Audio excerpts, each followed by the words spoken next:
Oke, teman-teman, kita mau belajar malam ini tentang setelan pabrik. Ya, nanti apa sih maksudnya setelan pabrik? Tapi kalau teman-teman baca ini atau dengar setelan pabrik itu apa?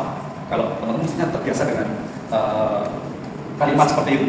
Ayo, setelan pabrik yang pernah didengar? Bawaan dari pabrik.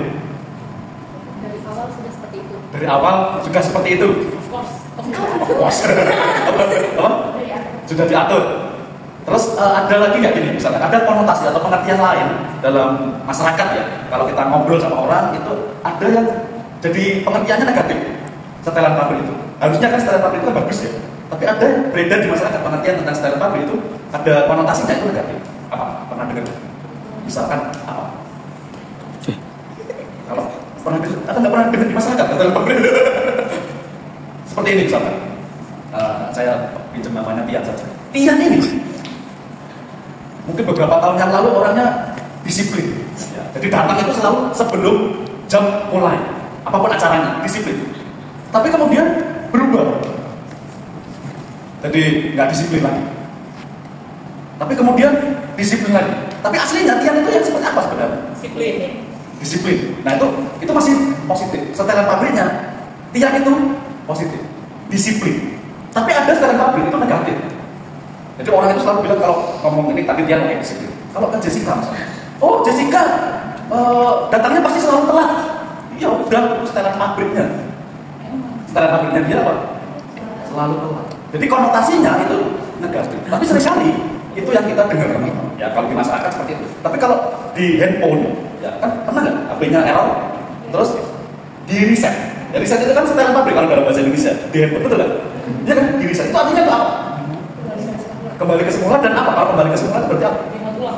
Iya, tapi artinya apa? HP kita akan oke, mungkin hilang semua, tapi setelannya semula itu bagus kan? Karena semua setelannya dari pabrik itu bagus. Mungkin teman-teman jadi, ini kok error, ini kok gini, karena kebanyakan apa? Teman-teman install apalah, aplikasinya macam-macam aja, nyerah lah supaya nggak lemot lagi, terus nggak sering gangguan, gini bisa. Setelan pabrik. Artinya setelan pabrik itu konotasinya mestinya apa? Positif. Nah, kita mau belajar tentang setelan pabrik kalau manusia, kalau orang Kristen itu seperti apa?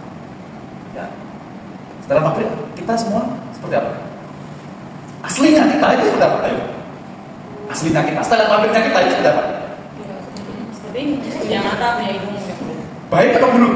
Baik. Baik ya semua ya. Sepakat? Theo sepakat? Setelan kita semuanya apa?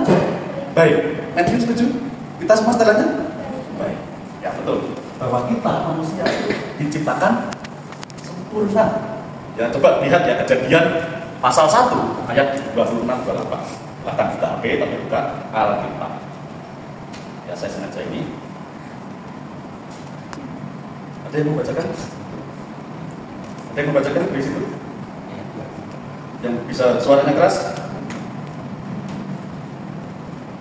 Saya bacakan ya. Ayat 26 mulai. Berfirmanlah Allah, baiklah kita menjadikan manusia menurut gambar dan rupa kita, supaya mereka berkuasa atas ikan-ikan di laut dan burung-burung di udara, dan atas ternak, dan atas seluruh bumi, dan atas segala binatang melata yang merayap di bumi. Maka Allah menciptakan manusia itu menurut gambarnya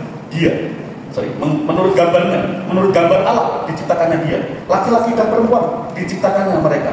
Allah memberkati mereka, lalu Allah berfirman kepada mereka, beranak cuculah dan bertambah banyak, penuhilah bumi dan taklukkanlah itu, berkuasalah atas ikan-ikan di laut dan burung-burung di udara, dan atas segala binatang yang merayap di bumi. Jadi bahwa manusia itu sempurna, manusia itu dicipta seturut atau serupa dengan gambar Allah. Serupa ya, bukan sama. Serupa, mirip dengan Tuhan. Ini kalau dalam istilah teknologi ya, kita itu ciptaan bukan trial, bukan yang masih uji coba. Tapi manusia itu dicipta langsung apa? Premium, istilahnya gitu. Jadi sudah maha karya langsung, bukan produk trial gitu. Ya, karena kita ini serupa dengan Allah, image of God, serupa dengan Allah. Ya, jadi luar biasa. Serupanya apa? Kita dikasih kepercayaan untuk apa? Tadi mengelola seluruh ciptaan Tuhan yang ada. Ya kan, menguasai bumi, segala isi laut, semuanya yang di udara, yang di laut, yang di darat, semua diberi kepada manusia untuk dikelola. Ini luar biasa sekali bahwa manusia itu dicipta dengan sempurna. Artinya teman-teman, setelan pabriknya kita itu seperti ini. Ya. Jadi setelan pabriknya kita ini sempurna, premium, mahakarya. Bukan trial, bukan uji coba. Jadi kalau masih merasa aku kayak gitu, aku perlu uji coba dari orang tua. Kalau orang tua betul, enggak ya. Maksudnya kita yang menciptakan Tuhan. Kalau teman-teman baca di Yeremia ya, kejadian itu ajaib, begitu ya. Kita ini mahakarya, teman-teman. Jadi nggak ada yang uji coba. Jadi kita ini produk sempurna. Setelan pabrik kita itu seperti ini. Ya, jadi setelan pabrik kita itu serupa dengan Allah. Dengan segala potensi tadi itu ya, kepercayaan yang Tuhan berikan kepada manusia, menguasai segala ciptaan Tuhan. Ini luar biasa. Cuma masalahnya teman-teman, setelan pabrik itu terganggu. Tahu nggak penyebab setelan pabrik itu jadi agak error-error itu kan apa? Kalau urutan dari kejadian pasal 1 kemudian ke pasal 3 apa? Rusak karena Dosa. Karena dosa, betul. Jadi setelan pabrik yang sempurna tadi, image of God tadi, itu jadi bukan rusak sama sekali, tapi terganggu. Jadi ciptaan yang premium tadi itu sedikit error, kira-kira gitu. Errornya apa? Gitu, ya, jadi error. Gambar Allahnya bukan rusak, bukan hancur, bukan hilang gambar Allah kita. Ya, kita yang serupa dengan Allah tadi bukan hilang, tapi apa? Istilahnya ngeblur, ya, error. Yang aslinya setelan pabriknya bagus, tapi karena ulahnya kita otak-atik handphone itu, kemudian jadi kok gampang ngeplay, gampang apa gitu kan handphone kita. Nah kita udahlah harus ke setelan pabrik. Nah seringkali kita ini sering ngeblur, sering error, sering nge-hang karena apa? Karena ulah kita kalau pakai handphone itu. Karena dosa lah. Ya. Gambar Allah dalam diri kita itu jadi sama-sama. Kalau cermin itu mungkin retak-retak gitu. Ngeblur, tahu ya kan ngeblur tahu semua jadi gak jelas gitu wajah Allahnya itu jadi ngeblur dalam diri kita.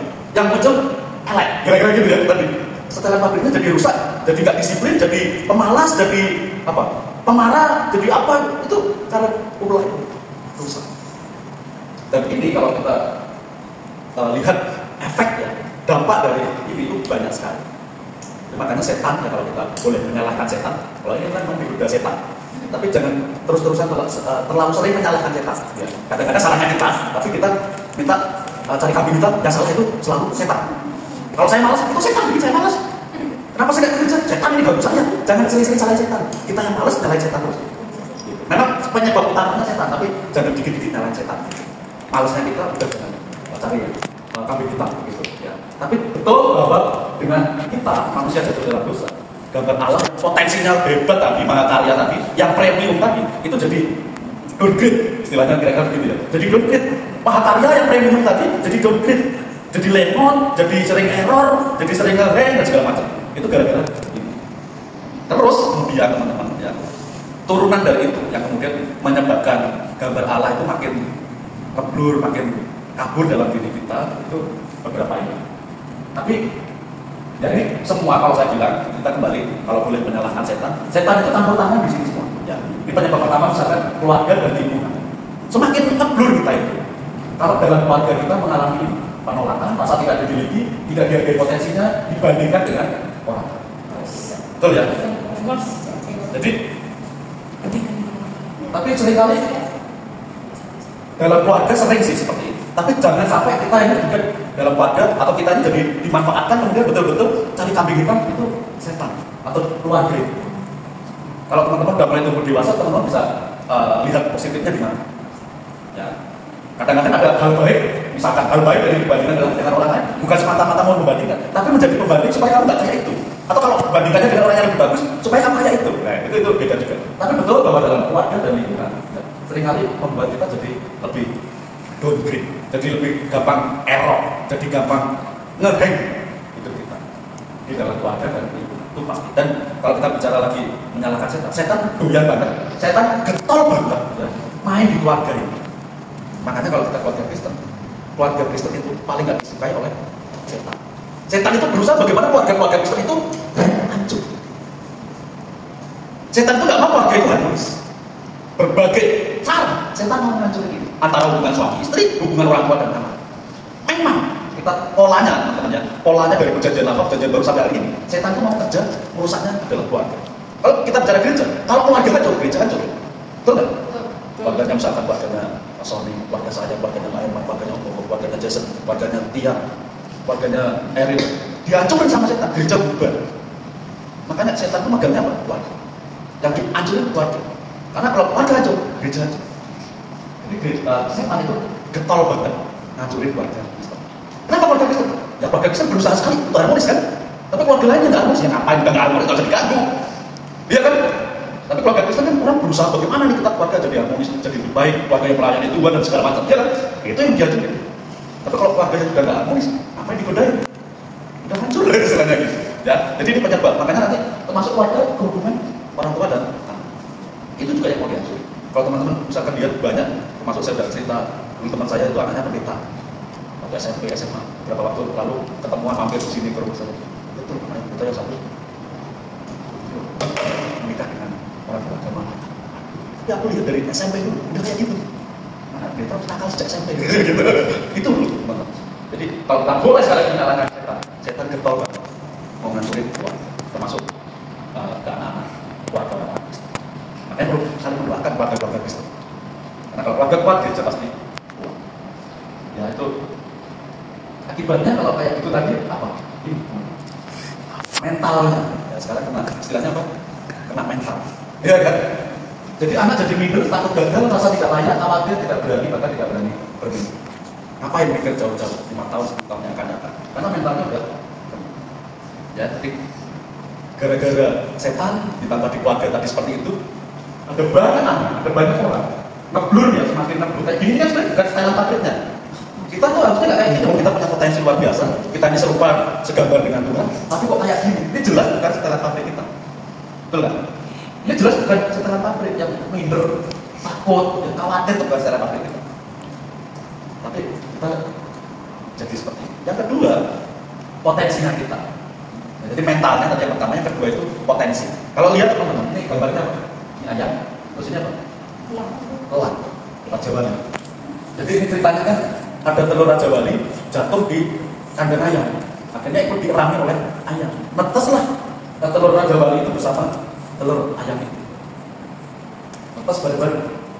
Tapi Raja Wali itu lupa bahwa dia itu Raja Wali. Karena temannya itu biasa jalan dan tidak pernah terbang. Dia lupa potensi seekor burung Raja Wali itu bisa terbang. Tapi ya potensinya nggak kepake. Nggak diajarin. Karena tadi itu downgrade. Seringkali kita ketipunya di situ, teman-teman. Seringkali anak-anak Kristen itu tertipu di sini. Kamu tuh siapa gitu? Kamu bisa apa gitu? Lupa secara pabrik tadi bahwa kita itu punya kapasitas yang premium. Ya kan? Kita itu karya Tuhan. Tapi kita lupa, aku Raja Wali kok nggak terbang. Bisanya cuma jalan kaki terus seperti ayam. Banyak orang Kristen seperti itu. Banyak anak Kristen kayak gitu. Sama dengan yang lain. Lupa ada potensi. Ya. Yang ketiga, ini potensi juga ya. Potensinya sama. Ini teman-teman, gajah itu. Kan kita tahu ya, kekuatan gajah itu luar biasa. Ngambil ininya aja kuat bisa. Ya kan?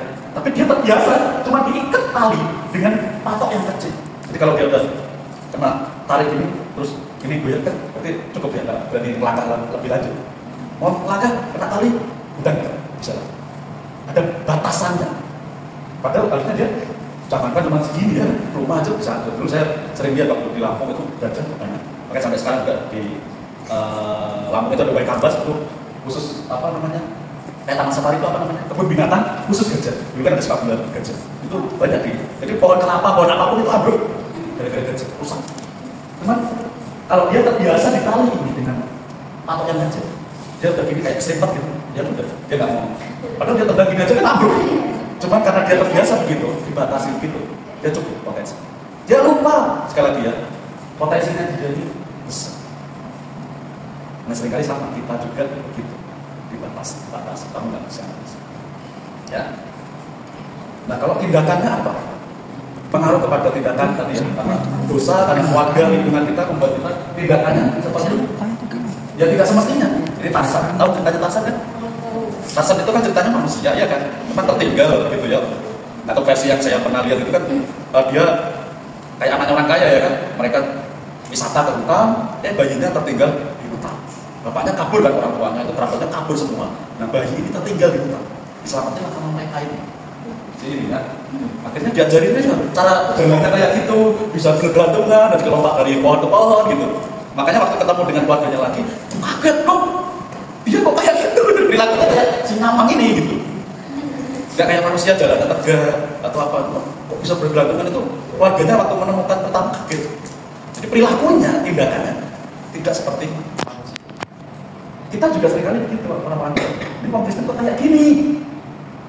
Padahal kita itu maha kaya, kita ini premium, kita ini luar biasa, kita anggapannya serupa dengan gambar Allah, tapi perilakunya, tindakannya tidak mencerminkan maha karya Tuhan. Ya kan? Pemarah, pengumpat, omongannya jelek, omongannya kotor, banyak lumpurnya, ya kan? Ini orang Kristen, anak Kristen kok kayak gitu. Makanya orang bilang, kamu Kristen kok ngomong kayak gitu? Asli ada orang gitu ya? Emang kalau orang Kristen nggak boleh kayak gitu ya? Cuman orang sana bilangnya kalau orang Kristen standarnya beda. Maka waktu ketemu atau lihat orang Kristen omongannya jorok, omongannya kasar, dia kaget. Orang-orang di luar sana tuh kaget. Oh, anak Kristen kok kayak gitu? Oh, yang nyuri di sana itu orang Kristen tuh. Oh, yang ketangkep polisi itu orang Kristen tuh. Jadi omongan. Padahal kalau yang bukan Kristen, tangkap polisi nggak itu banget. Gimana jalannya gitu? Jadi hati-hati teman-teman. Kalau tindakan kita udah mulai melenceng dari mahakarya, potensinya nggak kayak gitu. Perilakunya mesti kita seperti itu. Maka penting sekali teman-teman kita kembali melihat kita itu sekarang pabrik. Ya, jadi jangan kembali kepada ini dosa, ini keluarga, ini lingkungan dan segala macam yang disalahkan. Memang itu mempengaruhi, yang menyebabkan kita seperti ini juga. Tapi kita punya pilihan dan kita harus ingat, saya ini siapa? Saya ini maha karya Tuhan, saya ini serupa segambar dengan Allah. Nah, kita lihat dulu di Mazmur pasal 8.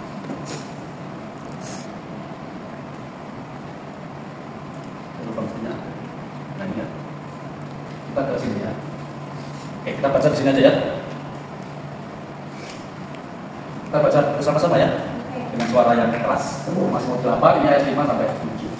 1, 2, 3. Apakah manusia sehingga engkau memindahkannya? Namun engkau telah membuatnya hampir sama seperti Allah dan telah menakutainya dengan kemuliaan dan doa. Engkau membuat dia berkuasa atas buatan tanganmu. Segala-galanya telah kau letakkan di bawah tanganmu. Luar biasa. Jadi kalau di ayat sebelumnya itu pemazmur bilang tentang ciptaan Tuhan yang hebat-hebat itu. Ada langit, ada bintang dan segala macam. Tapi siapa manusia? Sehingga kau mengindahkannya dibanding ciptaan yang lain itu. Apakah manusia Tuhan? Sehingga kau mengindahkannya, sehingga kau memperhatikannya. Siapa manusia? Pemazmur jawab sendiri. Ini kan kayak pertanyaan retoris gitu ya. Pertanyaannya nggak perlu jawab karena dia udah tahu. Apakah manusia sehingga kau mengindahkannya? Namun kau telah membuatnya hampir sama seperti Allah. Seperti Kejadian 1 ayat 24. Namun kau telah membuatnya hampir sama seperti Allah dan telah memahkotainya dengan kemuliaan dan hormat. Itu manusia. Jadi Tuhan telah membuat kita hampir sama dengan serupa, ya kan? Serupa dengan Allah, hampir sama seperti Allah. Jangan batasnya di situ ya. Jangan sampai manusia itu sama dengan Allah, ya. Sama seperti Allah. Kadang-kadang ada manusia yang berlaku kayak Tuhan, ya, sama dengan Allah. Tapi kita itu baru sebatas sama seperti Allah. Jadi beda, dan itu luar biasa.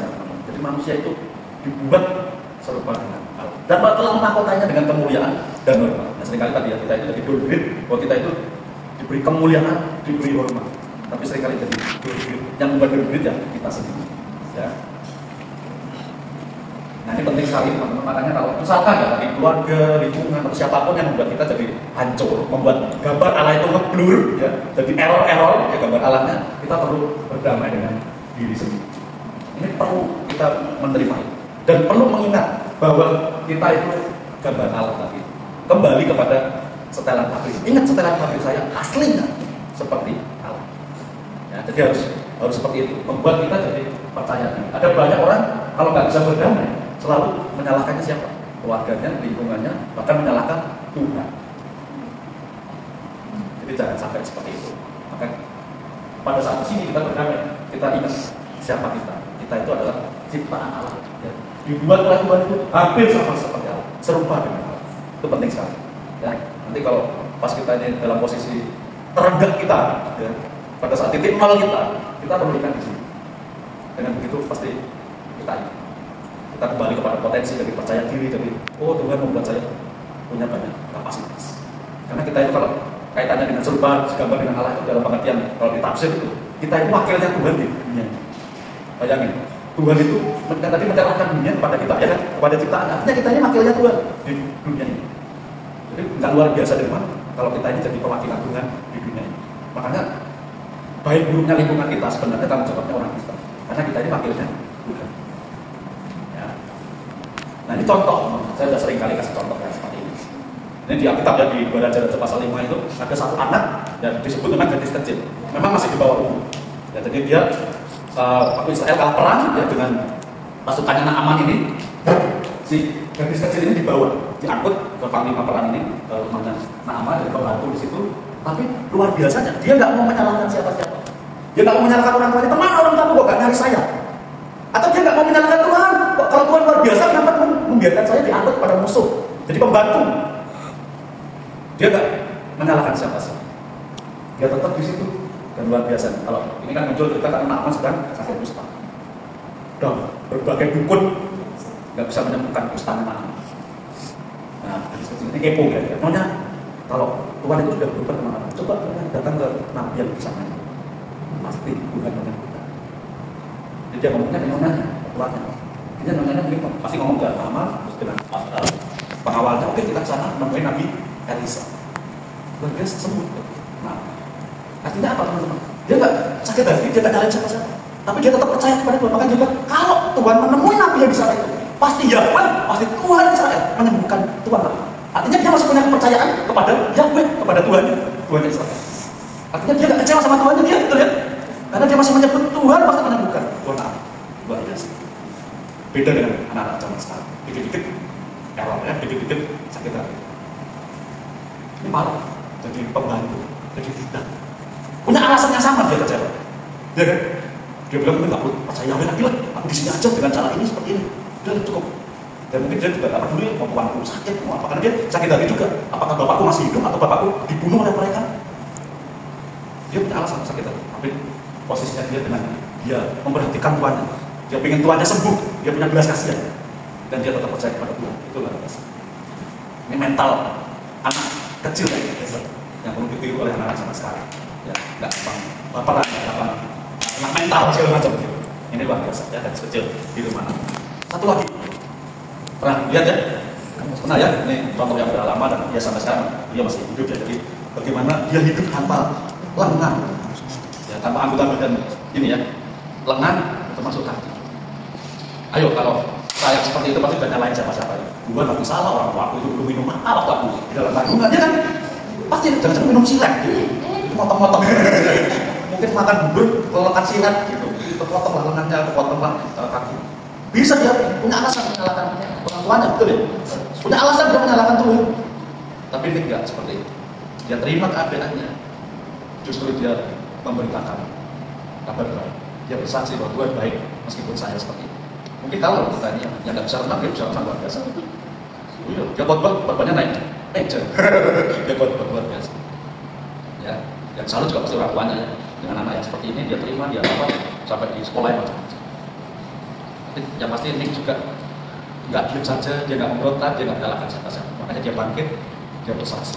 Nah, Tuhan itu dia bilang gini ya, dalam hidup kamu memiliki pilihan, kepahitan atau jadi lebih baik. Pilih jadi lebih baik, lupakan anak. Dia pasti punya alasan untuk pahit, ya kan? Dia punya banyak alasan untuk pahit, tapi dia bangkit, dia bilang seperti ini. Pilih jadi lebih baik, lupakan tentang kepahitan. Jadi kalau teman-teman masih suka pahit dan segala macam, harusnya mati. Dan sekali harus ingat bahwa kita ini setelan pabrik, makarya Tuhan. Ya.